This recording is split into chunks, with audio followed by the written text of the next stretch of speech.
नमस्कार दोस्तों, मैं शैल राजपूत कहानियाँ सुनाती हूँ। हमारी आज की कहानी है गठबंधन। 19 वर्ष की सिया और 40 वर्ष का सुमेध। तो आइए सुनाती हूँ मैं कि क्या उनकी कहानी सफल हो पाएगी या अधूरा रह जाएगा दोनों की जिंदगी भर का सफर।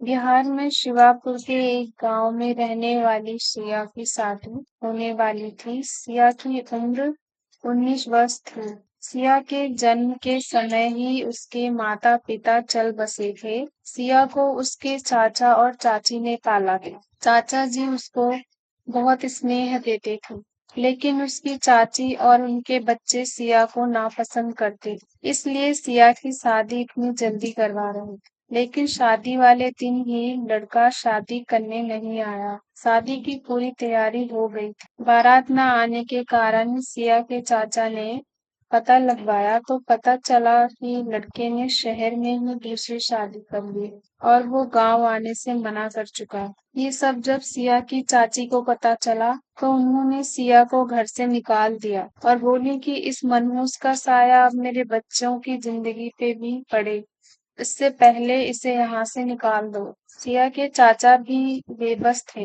और सिया के लिए कुछ नहीं कर पा रहे थे। सिया दिखने में बिल्कुल परी जैसी थी, बहुत ही ज्यादा खूबसूरत थी। उसकी बड़ी-बड़ी आंखें और गुलाब की पंखुड़ी की तरह गुलाबी होठ थे। सिया खुद भी बहुत दुखी थी। उससे समझ नहीं आ रहा था कि अब आगे वो कहाँ जाए और क्या करे। वो बार-बार अपनी चाची के पैरों में गिरकर वहां रहने की भीख मांग रही, लेकिन उसकी चाची ने उसके मुंह पे दरवाजा बंद कर दिया। सिया वहीं भूखी प्यासी बैठी रही। तभी वहां से स्कूल के मास्टर जी गुजर रहे थे, जो कि पास वाले शहर से रोज स्कूल में पढ़ाने आते थे। वो सिया को वहां बैठे देख उन्होंने पूछा, बेटा तू क्या कर रही है यहाँ, क्यों बैठी है? और ये क्या शादी का जोड़ा भी पहन रखा है? सिया दुखी होकर सारी बातें बताने लगी और रोने लगी। मास्टर जी उसकी बात सुनकर बड़े भावुक हो गए और मास्टर जी सिया को बहुत मानते भी थे, क्योंकि सिया उनके स्कूल की बहुत अच्छी विद्यार्थी थी। लेकिन उसने 9वीं के बाद स्कूल जाना बंद कर दिया, क्योंकि उसकी चाची उससे घर के काम करवाती थी। फिर मास्टर जी बोले, चलो बेटा मेरे साथ मेरे घर, वहां तुम्हें अच्छा लगेगा। सिया, नहीं मास्टर जी मैं बहुत मनहूस हूँ। पैदा होते ही मैं माँ बाप का साया हट गया और फिर चाची को भी मेरी वजह से बहुत दुख हुआ है। मास्टर जी सिया के सर पे हाथ रखकर बोले, चलो मेरे साथ ठीक होगा। फिर सिया मना नहीं कर पाई और मास्टर जी के साथ चली गई।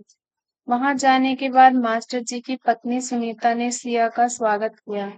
मास्टर जी ने सुनीता को सब बताया और सिया का ख्याल रखने को कहा।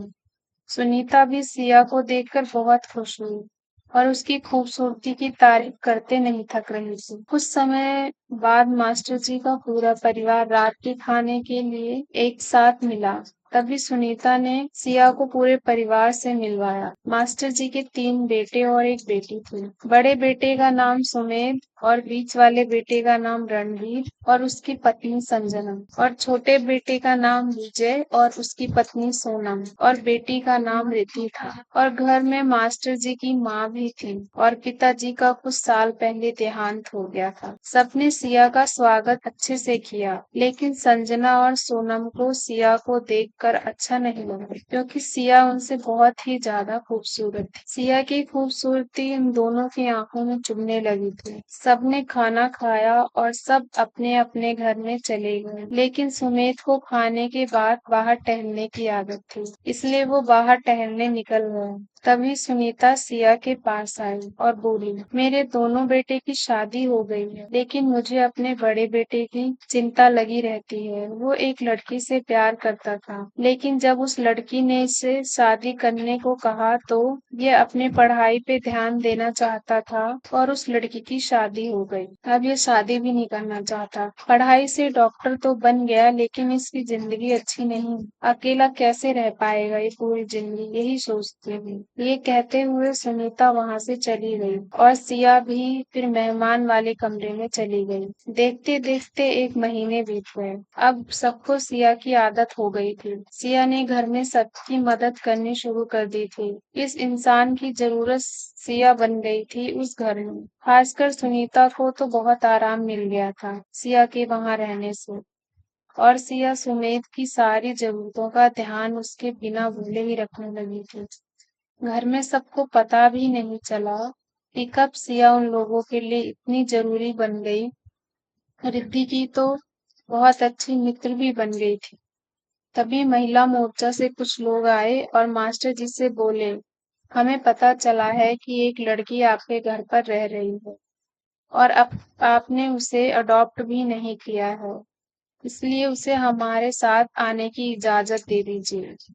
मास्टर जी और उनके परिवार के बार बार मना करने के बावजूद वो लोग नहीं मान रहे थे।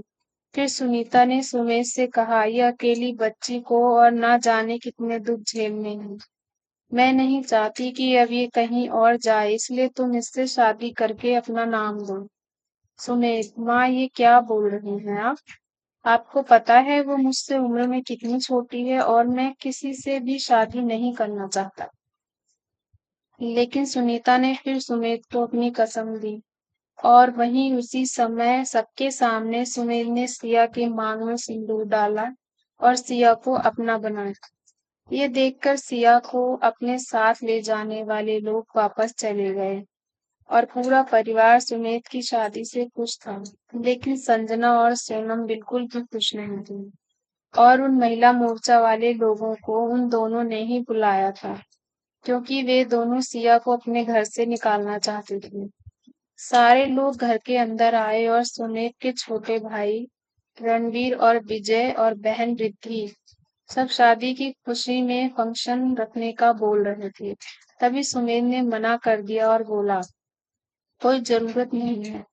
वैसे भी जब लोगों को पता चलेगा कि सिया की उम्र सिर्फ 19 है और मेरी 40 वर्ष, तो लोग मजाक ही उड़ाएंगे और मैं नहीं चाहता कि मेरा मजाक बनाया जाए। सारे लोग बोलेंगे कि एक पढ़े लिखे डॉक्टर होकर ये क्या किया मैंने। सारे लोग सुमेध की बात सुनकर चुप हो गए। फिर सुमेध वहां से उठकर अपने कमरे में चला गया। बाद में रिद्धि और सुनीता ने सिया को भी सुमेध के कमरे में भेज दिया। वैसे तो सिया सुमेध के कमरे में पहले भी जा चुकी थी, लेकिन अब उसे उस कमरे में बहुत अलग लग रहा। वहां चुपचाप खड़ी सिया की आहट सुनकर सुमेध बोला, क्या हुआ, तुम यहाँ क्या कर रही हो? सहमी हुई सिया लड़खड़ाती आवाज में बोली, जी वो जी रिद्धि और माँ ने मुझे यहाँ भेजा है।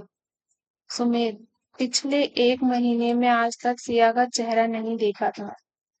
वो जब भी सिया से कुछ बोलता था तो बिना उसे देखे, और उस दिन भी यही हुआ। सुमेश सिया को बिना देखे ही बोला, ये माँ भी ना। सिया, मैं तुमसे शादी सिर्फ इसलिए तुम्हें यहाँ रुकने के लिए की है और मेरी तरफ से तुम आजाद हो। और हाँ, तुम्हें यहाँ रुकने की बिल्कुल भी जरूरत नहीं है।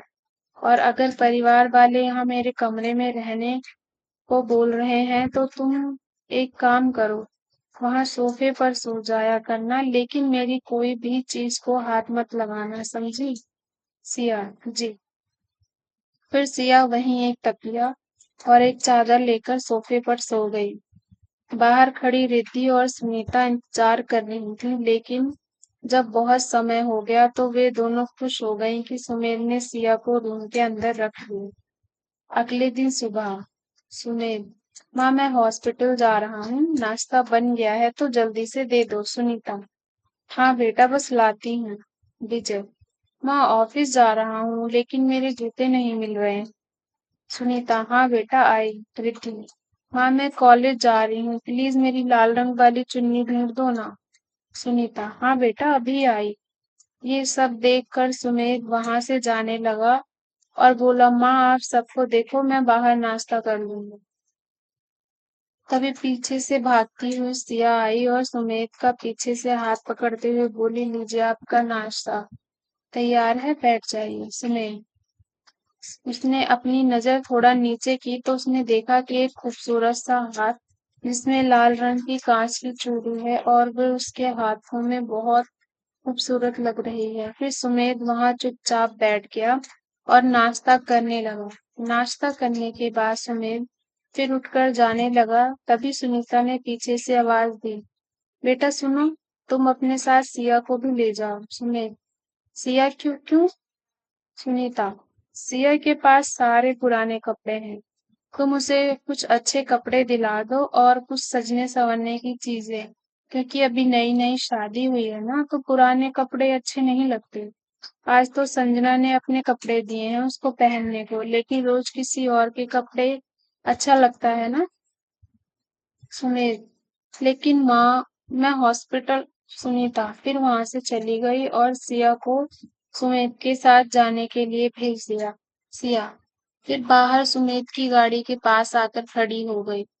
सुमेध को माँ पे गुस्सा आ रहा था और साथ में सिया पर भी, लेकिन उसने कुछ नहीं कहा और सिया को अपने साथ ले गया। लेकिन सुमेध ने सिया को पीछे बैठने को कहा। हॉस्पिटल पहुंचते ही सुमेध बोला, तुम कुछ समय गाड़ी में ही रहना, मैं थोड़ा काम है वो करके आता हूँ। सिया, जी अच्छा। सुमेध कुछ समय बाद अपना काम खत्म करके बाहर गाड़ी के पास आया तो उसकी नजर सिया पे गई, जो खिड़की पर अपना सिर टिकाकर सो रही थी। उसकी खूबसूरत आंखें और पंखुड़ी से हैं और गुलाबी चेहरा और इसके लाल रंग की वो साड़ी उस पर बहुत अच्छी लग रही थी। सुमेध तो बस उसे देखता रह गया। बहुत समय तक सुमेध उसे देखता रहा। फिर एक मांगने वाला आया और सुमेध से कुछ खाने को मांगने लगा कि तभी सिया की नींद खुल गई और वो भी सुमेध को देखने लगी। सुमेध ने अपने पॉकेट से कुछ पैसे उस आदमी को दिए। पैसे सुमेध भी कुछ कम नहीं दिखता था। उसे देखकर कोई भी उसकी उम्र का अंदाजा नहीं लगा सकता था। उसका गोरा रंग और 6.1 इंच की लंबाई कोई हीरो से कम नहीं दिखता है। फिर सुमेध गाड़ी में बैठ गया और सिया को शॉपिंग मॉल लेकर गया। सुमेध, चलो उतरो, मॉल आ गया। सिया, हमें नहीं जाना है और हमें कुछ खरीदना भी नहीं है। सुमेध ये सुनकर बहुत गुस्से में आ गया और सिया से बोला, फिर आई क्यों है? माँ को बोल नहीं सकती थी कि नहीं जाना है? सिया ने धीरे से फुसफुसाते ही कहा, हाँ तो हम कौन सा अपनी खुशी से आपके साथ आए। सुमेध ने सिया की कही बात सुन ली, फिर भी उसने बोला, क्या बोला तुमने, जरा फिर से बोलना। सिया, कुछ नहीं बोला हमने। ये बोलकर वो गाड़ी से बाहर आ गई और बोली, चलिए। सुमेध उस समय भी सिया के ठीक सामने ही खड़ा था, इसलिए दोनों की आंखें एक दूसरे से टकरा गईं और दोनों एक दूसरे को देखने लगे। फिर सुमेध ने अपनी नजरें हटाई और आगे चला गया। सिया वहीं खड़ी ये सोचने लगी कि सुमेध ने आज पहली बार उसे देखा। तभी सुमेध ने गुस्से से आवाज लगाई, अब चलोगी या उठाकर ले जाना होगा? सिया सुमेध की आवाज सुनकर दौड़कर सुमेध के पास गई। फिर दोनों मॉल के अंदर गए और सुमेध ने सिया को कपड़े और बाकी का सामान दिलाया और फिर दोनों घर की तरफ ही आ रहे थे। तभी बीच में एक चाट वाला ठेला दिखा और सिया को रहा नहीं गया और उसने जोर से चिल्लाया, चाट। ये सुनकर सुमेध ने गाड़ी रोकी और पीछे देखकर बोला, क्या? सिया नरम आवाज में बोली, कुछ नहीं कुछ नहीं। फिर सुमेध गाड़ी से उतर गया और सिया को बोला, चलो उतरो नीचे। सिया सहमी हुई बाहर आई और बोली, मेरे मुंह से गलती से निकल गया, क्योंकि मेरे चाचा जी हमेशा स्कूल जाते टाइम चाची जी से छिपाकर चाट खाने के लिए पैसे दिया करते थे।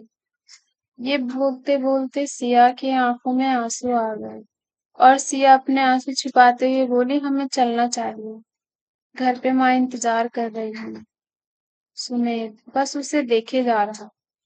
फिर सुमेध कुछ बोले कि चाट वाले के पास गया और वहां से एक प्लेट चाट लेकर आया और सिया के हाथों में देते हुए बोला, अगर आगे भी तुम्हें किसी भी चीज की जरूरत महसूस हो तो तुम मुझे कह देना, मैं ले आया करूंगा। उस वक्त सिया को ये सुनकर बहुत अच्छा लगा और उसने सुमेध की आवाज में अपनापन महसूस किया। फिर सब भूलकर सिया अपने चाट का आनंद लेने लगी। उसी बीच सिया ने एक बार सुमेध से भी पूछा, आपने अपने लिए नहीं लिया, क्या आप खाएंगे मेरे साथ? सुमेध, नहीं, मुझे पसंद नहीं है, तुम ही खाओ।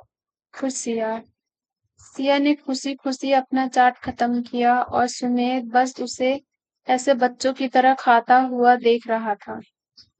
फिर सिया अपने जगह पर आकर बैठ गई और सुमेध भी अपनी जगह पर बैठ गया।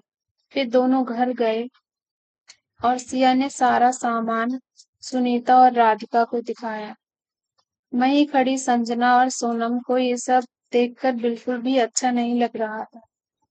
संजना ने गुस्से में सोनम की तरफ देखकर बोला, देखो, आज एक नौकरानी यहाँ की मालकिन बन गई है और हमारी जेठानी है। सोनम, कुछ तो करना पड़ेगा वरना घर में बस उसी की गुणगान करते रहेंगे। संजना, हाँ, वो भी जल्दी। फिर सुनीता ने सिया को अपना सारा सामान लेकर अंदर कमरे में जाने को कहा। तभी सिया अपना सामान लेकर सुमेध के कमरे में चली गई। ये देखकर सुमेध सिया के ठीक सामने खड़ा हो गया और सिया की लंबाई छोटी होने के कारण सिया अपनी नीची नजरों से ऊपर सुमेध को देखने लगी। तभी सुमेध ने कहा, क्या है ये सब? मैंने कहा था ना कि इस कमरे में मैंने तुम्हें सिर्फ सोफे पर सोने की इजाजत दी है, ना कि इस कमरे में तुम्हें हिस्सा दिया है, जो तुम अपना सारा सामान लेकर मेरे कमरे में आ। सिया सिया भी इस बार चुप नहीं रही और बोली, तो हम कहाँ जाएं? माँ ने कहा हम आपके कमरे में जाएं और अब आप बोल रहे हैं यहाँ से जाओ। फिर हम कहाँ जाएं? आप ही बताइए। और हमारी आपसे शादी हुई है, तो उस हिसाब से हम आपकी पत्नी हुए ना। सुमेध फिर वहीं से हटकर दूर हुआ और अपनी नजरें हटाते बोला, जहां तुम्हारा मन वहां जाओ, बस यहाँ मेरे कमरे से जाओ। और वैसे भी मैंने कोई खुशी से तुमसे शादी नहीं की है, जबरदस्ती माँ ने करवाई है और कानूनी तौर पर तो हम पति पत्नी भी नहीं है। ये सुनकर श्रेया को बहुत दुख हुआ और सिया अपना सामान सोफे पर रखते हुए बोली, ठीक है, लेकिन ये सोफे पर रहने की इजाजत तो आपने दी है ना, तो मैं अपना सामान यहाँ इस सोफे पर रख रही हूँ। ये बोलकर सिया वहां से बाहर चली गई। सिया के दिमाग से सुमेध की कही बात बाहर नहीं निकल रही थी। सिया को खुद भी समझ नहीं आ रहा था कि सुमेध की बातों का आखिर उसे इतना बुरा क्यों लग रहा है।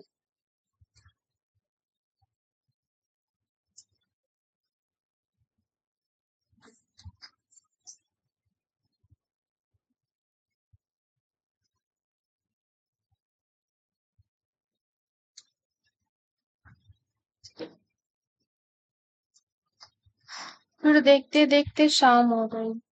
सब लोग अपने कमरे से घर आ चुके थे और आज रात के खाने की तैयारी चल रही थी। तभी सिया सुनीता के पास गई और बोली, लाइए माँ, हम आपकी मदद करते हैं। सुनीता मुस्कुराई और सिया से बोली, हाँ, और तुमने अपने सामान अच्छे से रख लिए ना? सिया ने मन ही मन सोचा, कैसे रखूं? ये सुमित जी ने तो हमें कमरे से ही निकालने की बात करते रहते हैं। अब ये बातें माँ को बताऊंगी तो उन्हें बुरा लगेगा। सिया सिया को ऐसे चुप देखकर सुनीता ने फिर से पूछा, क्या सिया, कुछ बात है तो मुझे बताओ।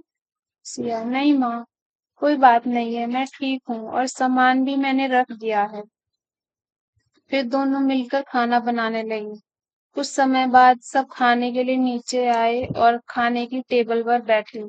सिया और सुनीता और राधिका सबको खाना परोसने लगी। तभी सोनम और संजना आई और सबको दिखाते हुए बोली, माँ और रिद्धि, आप दोनों खाने के लिए बैठे, खाना हम तीनों बहुएं परोस देंगे। सुनीता मुस्कुराई और बोली, ठीक। फिर सबको तीनों ने खाना दिया और सबने खाना शुरू किया। जैसे ही सबने खीर खाई तो सबसे पहले सुमेध का सबसे छोटा भाई विजय बोला, वाह माँ, तुम्हारे हाथों में तो जादू है, क्या खीर बनाई है तुम? तभी पीछे से सुमेध का मझला भाई रणवीर बोला, हाँ, बिल्कुल सही कहा। तभी सुनीता मुस्कुराई और बोली, खीर मैंने नहीं, सिया ने बनाई है। वैसे तो सिया खाना पहले भी बना चुकी है, लेकिन शादी के बाद इसने पहली बार बनाया है, तो मैंने इसलिए इसे खीर बनाने को कहा था। हरिति मजाक करते हुए बोली। फिर तो अब सबको तोहफा देना होगा। तभी सुमेध के दोनों भाई बोले, हाँ बिल्कुल मिलेगा, नेक है तो मिलेगा ही। सबसे पहले मास्टर जी खाना खाने के बाद उठे और सिया के सिर पे हाथ रखते हुए बोले, बेटा कुछ ला नहीं पाया मैं, माफ करना। सिया उनको रोकते हुए बोले, पिताजी आपने अपना हाथ दिया मेरे सिर पे और कुछ नहीं चाहिए हमें। फिर सिया की बातों पर मास्टर जी मुस्कुराए और सुनीता की तरफ देखा। फिर सुनीता वह उठकर मास्टर जी के पास खड़ी हुई और सिया के हाथों में सोने के कंगन देते हुए बोली, ये मैंने अपनी बड़ी बहू के लिए बनवाया था। उसके बाद रणवीर बोला, हाँ ये अब हम लाइन में लगे हैं। सुनीता, लेकिन तुम सब तो सुमेर से छोटे हो और दीदी तुम भी लाइन में खड़ी हो। रणवीर, वो सब कुछ नहीं होता, हम सिया से तो उम्र में बहुत बड़े हैं ना, और सिया रिद्धि से भी छोटी है, तो उस तोहफे को देना चाहिए उसे। अब चलिए हटिए जल्दी। तभी सुनीता और मास्टर जी दोनों मुस्कुराते हुए साइड हो गए। फिर रणवीर ने संजना को बुलाया और बोला, संजू अपनी ये रिंग उतार कर दो। संजना अपनी रिंग नहीं देना चाहती थी, लेकिन रणवीर के बोलने पर संजना को अपनी रिंग उतार कर देनी पड़ी। उसके बाद विजय ने और सोनम की चैन सिया को दिलवा दी। फिर रिद्धि की बारी आई तो उसने एक नई हाथों में पहनने वाली घड़ी गिफ्ट और बोली, भाभी ये मैं वैसे भी आपको देने के लिए ही लाई। उसके बाद सब जाने लगे तो रिद्धि ने सबको रोकते हुए बोला, एक मिनट रुक जाइए, सुमित भैया भी तो देंगे ना। सब रुक गए और सुमित की तरफ देखने लगे। तभी सुमित ने देखा कि सबकी नजरें उसका इंतजार कर रहे हैं। फिर सुमित बोला, मैं कुछ लेकर नहीं आया और मेरे पास कुछ है भी नहीं, और ये फालतू चीजों में मुझे मत बोला करो आप सब। ये बोलकर सुमित वहां से चला गया और संजना ये देखकर मुस्कुरा रही थी कि तभी रणवीर की नजर संजना पे गई और वो उसके पास जाकर धीरे से बोली, जो तुम चाहती हो ना वो तुम्हें कभी नहीं मिलेगा, समझी। इसके बाद सब लोग वहां से चले गए और संजना भी वहां से गुस्से में चले गए। फिर वहां पर सुनीता और सिया बच गए। सुनीता सिया के पास आई और बोली, तुम सुमित की बातों का बुरा मत मानना बेटा, वो तो बस कुछ लाया नहीं इसलिए। तभी सिया बोली, नहीं माँ, हमें बुरा नहीं लगा, जैसे भी सुमित जी हमसे शादी नहीं करना चाहते। ये बोलने के बाद सिया वहां से चली गई और फिर सुनीता भी अपने कमरे में चली गई। सिया के कमरे में गई तो उसने देखा कि सुमेर की किताबें नीचे जमीन पे गिरी हुई हैं। फिर सिया सारी किताबों को जल्दी जल्दी उठाकर ऊपर टेबल पर रखने लगी। तभी कमरे में सुमेर आया और सिया पे ऊंची आवाज में बोला, तुम्हारी हिम्मत कैसे हुई मेरी किताबों को हाथ लगाने की, पागल हो क्या। ये फिर मेरी पहली बात समझ नहीं आई तुम्हें, कितनी बार बोलूं कि कमरे में किसी चीज को हाथ मत लगाना। सिया, मैं तो बस, लेकिन तुम्हें सिया की एक बात नहीं सुनता और उसे डांटे जा रहा है। इसके बाद सुमेर ने गुस्से में कहा, बस अब बहुत हो गया, जाओ तुम अब बालकनी में सो जाकर। ये सुनकर सिया अपनी चादर और तकिया उठाने लगी। तभी सुमेर उसके सामने आई और उसके हाथों से दोनों चीजें लेते हुए बोला, इन दोनों के बिना ही जाओ, कुछ नहीं मिलेगा, या फिर इस कमरे के बाहर जाओ। सिया, लेकिन बालकनी में ठंड लगी तुम्हें भी, तो इस कमरे से चली जाओ ना। सिया, वो भी थोड़ी जिद्दी थी और कमरे से जाने के बाद सुनीता को दुख देना नहीं चाहती थी, इसलिए बालकनी में जाकर सोया। अगले दिन सुबह हुई। सुमेध और उसके परिवार वाले हमेशा की तरह तैयार होकर नीचे खाने की टेबल पर आ चुके। सब लोग सिया को ढूंढ रहे थे, लेकिन सिया के बगैर बहुत लोगों को अपनी चीजें समय पर नहीं मिल रही थी। तभी सिया छिपते हुए नीचे आई। उसको देखकर सुनीता उसके पास गई और उसको छूकर देखी तो पता चला उसको सर्दी और बुखार है। तभी सुनीता ने सिया को खाने की टेबल पर बिठाते हुए कहा, तुम्हारी इतनी तबीयत खराब कैसे हो गई? खैर, सुमित, तुम इसे अपने साथ लेकर जाओ और तुम्हारे हॉस्पिटल में ये बुखार के डॉक्टर के पास दिखा देना। पता नहीं कैसे तबीयत खराब हो गई बच्ची की। सिया, हाँ मैं ठीक हो जाऊंगी। सुमित, तुम चुप रहो। तभी रिद्धि बोली, भैया वो रात में मैंने आपकी एक किताब ली थी क्योंकि मुझे जरूरत थी। तभी आपकी किताबें नीचे गिर गई थी। मुझे माफ कर देना, मैं जल्दी जल्दी में उसको उठा नहीं पाया। ये बात सुनते ही सिया सुमित की तरफ देखने लगी और सुमित अपना सिर नीचे करते हुए बोला, कोई बात नहीं। इसके बाद सब अपने अपने काम के लिए निकल गए। सिया और सुमित भी एक साथ घर से निकले। तभी सोनम बोली, भाभी ये दोनों के बीच प्यार तो नहीं होने लगा? कभी संजना मुस्कुरा कर बोली, कभी ऐसा नहीं होगा। सुमेर इतना पढ़ा लिखा एक सर्जन है और ये एक गंवार, दोनों में जमीन आसमान का फर्क है। प्यार कभी नहीं हो सकता और हमें अब कुछ करने की जरूरत भी नहीं है। तुम देखना ये दोनों अपने आप ही अलग हो जाए। वहां सुमेध और सिया चुपचाप गाड़ी में बैठकर जा रही थी और इस बार सिया सुमेध के साथ आगे बैठी थी और सुमेध ने मना भी नहीं किया, लेकिन सिया बार बार छींके जा रही। सुमेध, सिया क्या तुम चाय पियोगी? सिया, नहीं।